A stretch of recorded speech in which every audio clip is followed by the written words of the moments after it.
నమస్కారం, నేను మీ నిజం చంద్రబోస్. వెల్కమ్ టు నిజం మీడియా. మన నిజం మీడియాలో ప్రసారం అయ్యేటువంటి నిజం నిర్ధారణ కార్యక్రమానికి స్వాగతం. ఈరోజు నిజ నిర్ధారణలో భాగంగా గత కొద్ది రోజుల క్రితం 2-3 రోజుల క్రితం డిఎస్సి గురించి నేను ఒక వీడియో చేశాను. ఆ వీడియోకి విశేషమైనటువంటి స్పందన వచ్చి చాలా అద్భుతంగా స్పందించినట్టుగా చూసాం. అయితే ఈ స్పందిస్తున్నటువంటి నేపథ్యంలో దీని మీద ఎలా ముందుకెళ్లాలని ఆలోచిస్తున్నటువంటి నేపథ్యంలోని తెలంగాణ రాష్ట్రంలో ఒక సెన్సేషన్ న్యూస్ బయటకు వచ్చింది. అది ఏంటంటే గ్రూప్ 1కి సంబంధించి మెయిన్స్ ఫలితాలని హైకోర్టు రద్దు చేసింది.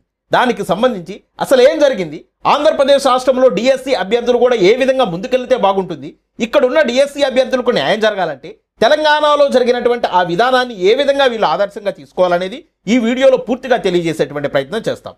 ఇక వీడియోలోకి వెళితే మా నిజం మీడియా అనేది ప్రతి సందర్భంలో కూడా నిజాలను మాత్రమే చెప్పడానికి ప్రయత్నం చేస్తుంది.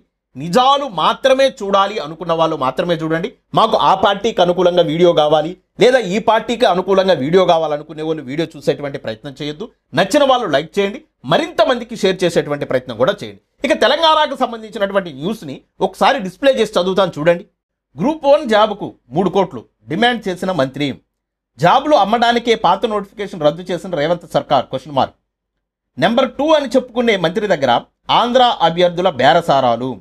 మెయిన్స్ టాపర్స్లో సగం మంది 2024లో దరఖాస్తు చేసుకున్న వారే. ఈ లైన్ అండర్లైన్ చేసుకోండి. మెయిన్స్ టాపర్స్లో సగం మంది 2024లో దరఖాస్తు చేసుకున్న వారే. 90 రోజుల్లోనే మెయిన్స్ క్లియర్ చేశామని గొప్పగా చెబుతున్న టాపర్స్. అంత తక్కువ టైంలో గ్రూప్ 1 జాబుల్లో టాపర్స్ అవ్వడం సాధ్యమా?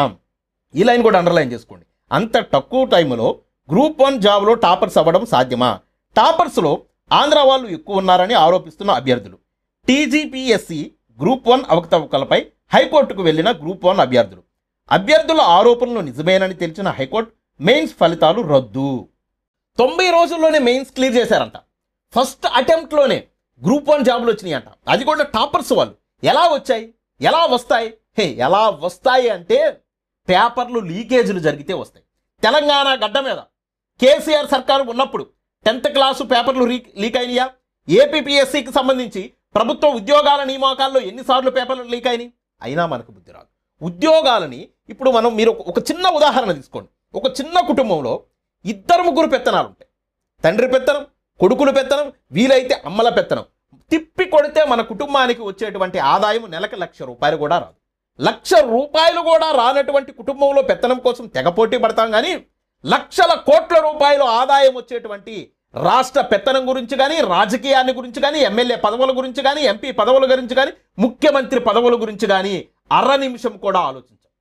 రాష్ట్రానికి సంబంధించినటువంటి పెత్తనాన్నంతా దొంగల చేతుల్లో పెట్టి కష్టపడి తల్లిదండ్రులు అప్పు సొప్పు చేసి డబ్బులిస్తే ఇంకా జాబుల కోసం, ఉద్యోగాల కోసం అశోక్ నగర్ల చుట్టూ తిరుగుతూ, హాస్టల్లో ఉంటూ, ఒక పూట తినకుండా ఉంటూ, ఇళ్ళకెళితే ఏజ్ బారవుతుందని ఇంకా ఏం చేస్తున్నావని అడుగుతారని ఆ గదుల్లోనే మగ్గుతున్నటువంటి జీవితాలను నేను ప్రశ్నిస్తున్నా. ఉద్యోగాల వేటలో బలైపోయినటువంటి జీవితాలను నేను ప్రశ్నిస్తున్నా. ఆ జీవితాల గురించి నేను అడుగుతున్నా. ప్రశ్నించండి, బయటకు రండి.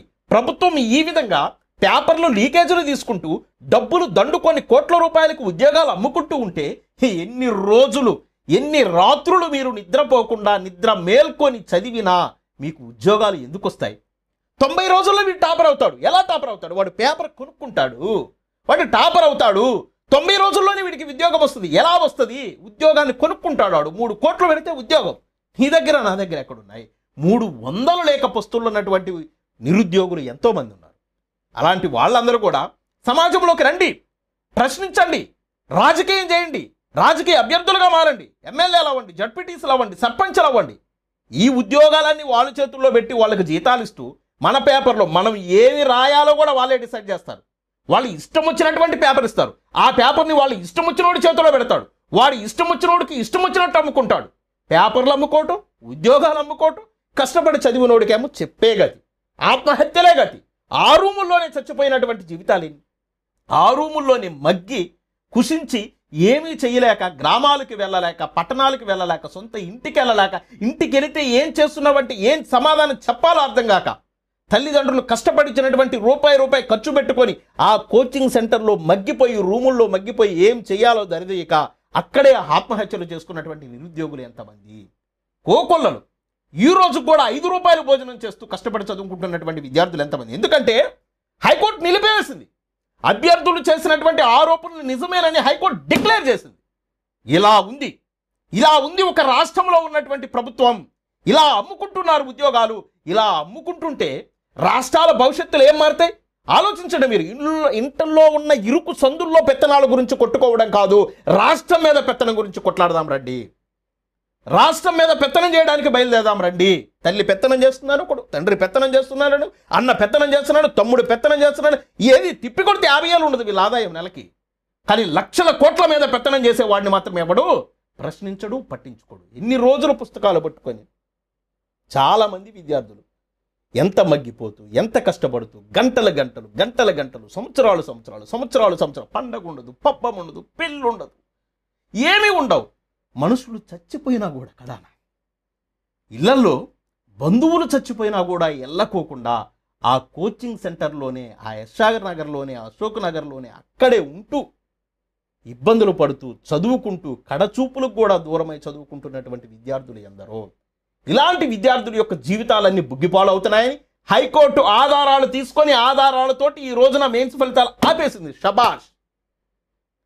డాక్టర్ బిఆర్ అంబేద్కర్ గారు ఇచ్చినటువంటి న్యాయ వ్యవస్థ, ఈ భారతదేశంలో స్వతంత్ర ప్రతిపత్తిని నడుస్తున్నటువంటి న్యాయ వ్యవస్థ ఇలాంటి జడ్జిమెంట్లు ఇచ్చినప్పుడు ఇంకా న్యాయం బతికుందని, న్యాయం జరుగుతుందని ప్రజల్లో ఆశలు వస్తాయి. అయితే నేను ఆంధ్రప్రదేశ్ రాష్ట్రంలో ఉన్నటువంటి డిఎస్సి అభ్యర్థుల కోసం కూడా ఒక వీడియో చేశాను. చాలా బలంగా ప్రశ్నించాను. అక్కడ కూడా కోర్టుకు వెళ్ళమని సూచన చేశాను. లేదు, ఎవరన్నా ఆర్థికంగా సహకరించే వాళ్ళు ఉంటే మా పేరుతోటే ఒక పిటిషన్ వేస్తాము, మా నిజం మీడియాతోటే పిటిషన్ వేస్తాము, మీరు ఆ విధంగా మూవ్ అవ్వండి అని చెప్పేసి కూడా నేను మాట్లాడడం జరిగింది. చాలామంది కామెంట్స్ పెట్టారు, అన్నా మేము సపోర్ట్ చేస్తాం, మీరు ముందుకెళ్ళండి, పిటిషన్ వేయండి అన్న అని చాలామంది కామెంట్స్ పెట్టారు. కొంతమంది అయితే ఫోన్లు కూడా చేశారు. నా నెంబర్ ఎలాగోలాగా పట్టుకొని ఫోన్ చేసి, అన్న మేము ఇట్లా వైజాగ్ నుంచి మాట్లాడుతున్నామన్న, చాలామంది లిస్ట్ ఉందన్న మా దగ్గర, ఇలా మోసం జరిగింది, ఈ ర్యాంక్ అని 100 ర్యాంకులు ఇలా జరిగినటువంటి అన్యాయం చెప్తూ మేము ఒక 100 మంది గ్యాదర్ కూడా అయ్యామన్నా, తలా 3,000 కూడా వేసుకున్నాము, మేము కూడా కోర్టుకు వెళ్ళాలనేటువంటి యోచనలో ఉన్నామన్నా అని చెప్పారు. ఓకే, 100% నేను చెప్తున్నా, ఆ పని చేయండి. ముందు కోర్టుకు వెళ్ళండి. కోర్టుకు వెళ్ళి జరిగినటువంటి మోసాన్ని వాళ్ళ కళ్ళ కట్టినట్టు చూపించండి. అని ఎస్సీలకి, ఎస్టీలకి, బీసీలకి రిజర్వ్డ్ స్థానాల్లోనే పరిమితమని ఇచ్చారు పోస్టులు. ఎలా అది? ఓపెన్లో మెరిట్లో ర్యాంక్ వచ్చినా కూడా, 10 లోపు ర్యాంక్ వచ్చినా కూడా నువ్వు మెరిట్లో ఇవ్వకోకుండా తీసుకొచ్చి ఎస్సీ రిజర్వ్లో పడేస్తావా? 20 లోపు ర్యాంక్ వచ్చినా కూడా నువ్వు ఇవ్వకోకుండా తీసుకొచ్చి బీసీలో పడేస్తావా? 15 లోపు ర్యాంక్ వచ్చినా కూడా ఇవ్వకోకుండా తీసుకొచ్చి ఎస్టీలో పడేస్తావా? ఎంత మోసం ఇది? 10% ఉన్న వాళ్ళకి 50% ఉద్యోగాలు ఇస్తున్నారు. వాటిలో మళ్ళీ 10% ఈజేబులెస్. ఓకే, ఇస్తున్నారు, కాదంటలేదు. కానీ మెరిట్ వచ్చిన వాళ్ళకు కూడా మెరిట్లో ఇవ్వకోకుండా రిజర్వేషన్లకు పరిమితం చేస్తూ ఆంధ్రప్రదేశ్ రాష్ట్రంలో ఒక దగా డిఎస్సి నడుస్తుంది. ఈ దగా డిఎస్సి కళ్ళకు కనపడేటువంటి దగా ఇది. మన కళ్ళకు కనపడే విధంగా పేపర్లలో వచ్చినటువంటి ఆర్టికల్స్, న్యూస్, మనకి నెట్లో దొరికేటువంటివి ఇవి. మన ర్యాంకు, మనం ఎక్కడ ఉండాలి, మనకి మెరిట్లో ఎందుకు ఇవ్వట్లేదు, మెరిట్లో ఇవ్వకుండా రిజర్వేషన్లో పెడుతున్నారు, ఇది కళ్ళకు కనపడేది. కళ్ళకు కనపడకుండా, కళ్ళు మూసేసి, చెవులకు వినపడకోకుండా ఎన్ని పోస్టులు అమ్ముకున్నారో లెక్క తేలాలి కదా, ఎన్ని డిఎస్సి ఉద్యోగాలు అమ్ముకున్నారో లెక్క తేలాలి కదా, ఎన్ని టీచర్ పోస్టులు అమ్ముకున్నారో లెక్క తేలాలి కదా. గ్రూప్ 1 అమ్ముకు నొక్కుతున్నారు పక్క రాష్ట్రంలో. గ్రూప్ 1 అమ్ముకు నొక్కుతున్నారు పక్క రాష్ట్రంలో. టీచర్ ఉద్యోగాలు అమ్మటం లేదు అంటే అవి నమ్మే అంత పనికిమాలలో మనం కాదు. ఎందుకంటే కళ్ళకు కనపడే విధంగానే మోసం జరుగుతుంది ఇక్కడ. మనకు చూయిస్తూనే, ఇదిగో నువ్వు ఎస్సీ అభ్యర్థివి, నీకు మెరిట్ వచ్చింది, నీకు 24వ ర్యాంక్ వచ్చింది, అయినా కానీ నీకు మెరిట్లో ఇవ్వము, నువ్వు వెళ్ళిపో ఎస్సీ రిజర్వ్డ్కి. క్లియర్ కట్గా. నువ్వు బీసీ అభ్యర్థివి, నీకు 36 ర్యాంక్ వచ్చింది, నీకు ఓపెన్లో ఉద్యోగం వస్తుంది, అయినా నీకు ఇక్కడ ఇవ్వము, నువ్వు బీసీలో. ఇది కనిపిస్తూ, చూయిస్తూ, నెట్లో ఆధారాలు దొరుకుతూ, పేపర్ క్లిప్పింగ్స్ దొరుకుతూ, మన ర్యాంకులు మనం చూసుకుంటూ, మన కళ్ళకు కనపడుతూ చేస్తున్నటువంటి మోసం. కళ్ళకు కనపడుతూనే మన ముందే ఇంత మోసం చేస్తుంటే ఇక డిఎస్సి ఉద్యోగం కోసం తపన పడుతున్నటువంటి అభ్యర్థులని ఏ స్థాయిలో మోసం చేస్తారో మీరే ఒకసారి ఊహించుకోండి. ఏ స్థాయిలో ఉద్యోగాలు అమ్ముకొని ఉంటారో ఒకసారి ఊహించుకోకండి. ఇదంతా బయటికి రావాలి. దీని మీద విచారణ జరగాలి. విచారణ జరగాలంటే నేను చెప్తున్నాను, అక్కడ ఆగిపోయి ఇక్కడ కూడా ఆగాల్సిందే. ఆపడమే కాదు, ఎవరైతే ప్రభుత్వం ఈ విధంగా తప్పుదో పట్టించారో, ఎవరైతే ప్రభుత్వం ఈ విధంగా తప్పు చేశారో ఆ ప్రభుత్వం మీద ప్రజలు కూడా తిరుగుబాటు చేయాలి. తెలంగాణ రాష్ట్రంలో కూడా ఏంటది, గ్రూప్స్ కోసం ఎంత కష్టపడతారు, ఎంత కష్టపడి చదువుకుంటారు. ఒక తరం జీవితాలను నాశనం చేసి పెట్టేశారు మీరు. మెయిన్స్ రద్దయినాయి, ఓకే, రద్దయినాయి అని అవకతవకలు జరిగినాయి అని కొంతమేర ఆనందమే. కానీ నిజంగా నిజాయితీగా కష్టపడి చెమటోడ్చి అష్ట కష్టాలు పడి చదువుకొని ఎగ్జామ్స్ రాసి నిజాయితీగా క్వాలిఫై అయిన అభ్యర్థులు కొంతమంది ఉంటారు. ఏజ్ లిమిట్ కూడా దాటిపోయే, ఈ అవకాశం పోతే మళ్ళీ ఏజ్ లిమిట్ కూడా దాటిపోయే వాళ్ళు ఉంటారు. మరి వాళ్ళ పరిస్థితి ఏంటి? సో ప్రభుత్వం చేస్తున్నటువంటి ఈ అవకతవకల మీద ప్రభుత్వాన్ని అవసరమైతే దించేసే విధంగా ప్రజల నుంచి తిరుగుబాటు రావాలి.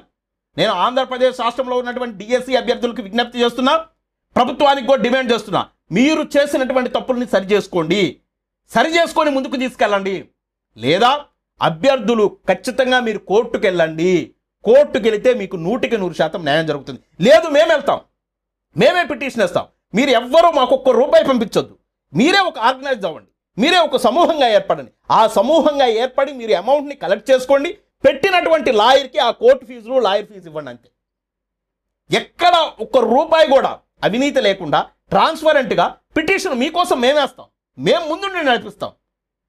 అన్యాయం జరిగినటువంటి వర్గాల కోసం ముందుండి కొట్లాడతాం. దానికి సంబంధించి ఎలాంటి ఒత్తిడులు వచ్చినా, ఎలాంటి ఇబ్బందులు వచ్చినా, చివరాఖరికి ప్రాణాలు పోయినా కానీ చివరి శ్వాస వరకు డిఎస్సి అభ్యర్థుల కోసం నిలబడతాం. ఇది క్లియర్ కట్. మీరు కోర్టుకు వెళ్ళకోకుండా మీకు న్యాయం జరగదు. పక్కన తెలంగాణ రాష్ట్రంలో స్పష్టంగా కనబడుతుంది. గ్రూప్ 1 ఆపేశారు, నిలిపివేసింది. మీరు కూడా కోర్టుకు వెళ్తే మీకు న్యాయం జరుగుతుంది. ఖచ్చితంగా నిలిపివేస్తారు. లేదు మేము సావదచ్చిన వాళ్ళమే, మీ వీడియోలు వింటాము, ఉద్రేగానికి గురవుతాము, కామెంట్స్ పెడతాము, మేము కూడా ఆవేదనకు గురవుతాం, బాధకు గురవుతాం, కుమిలిపోతామంటే ఇక మేము చేయగలిగింది ఏమలేదు. జరిగినటువంటి తప్పుని తెలియజేశాం, ప్రభుత్వాన్ని గట్టిగా ప్రశ్నించాం, నిజాలన్నీ ప్రజల ముందు పెట్టాం, కోర్టుకెళ్ళమని చెప్పాము. దానికి సాక్ష్యంగా ఈ రోజున తెలంగాణ రాష్ట్రంలో కోర్టుకెళ్లారు. కోర్టుకెళ్తే ఫలితాలు నిలిపివేయడం జరిగింది. మరి ఇక్కడ కూడా మీరు కోర్టుకెళ్ళండి. కోర్టుకెళ్తే ఖచ్చితంగా స్టే వస్తుంది, దానిలో నో డౌట్. ఆధారాలు ఉన్నప్పుడు, నిజమైనప్పుడు, ఆధారాలని కోర్టుకు సబ్మిట్ చేసినప్పుడు, ఇంత అన్యాయం జరిగినప్పుడు, రిజర్వేషన్ల అమలులో ఇంత అవకతవకలు జరిగినప్పుడు, ఆ అవకతవకలు చాలు, మనకు కనపడేటువంటి ఆధారాలు చాలు. కనపడనటువంటి మోసాల సంగతి పక్కన పెడదాం, పేపర్లో లీకేజ్లు అయినాయా లేకపోతే ఉద్యోగాలు అమ్ముకున్నారు ఇవన్నీ పక్కన పెడదాం, ఆరోపణలుగానే పరిగణిద్దాం వీటిని. కానీ మనకు కనపడే ఆధారాలు ఉన్నాయి.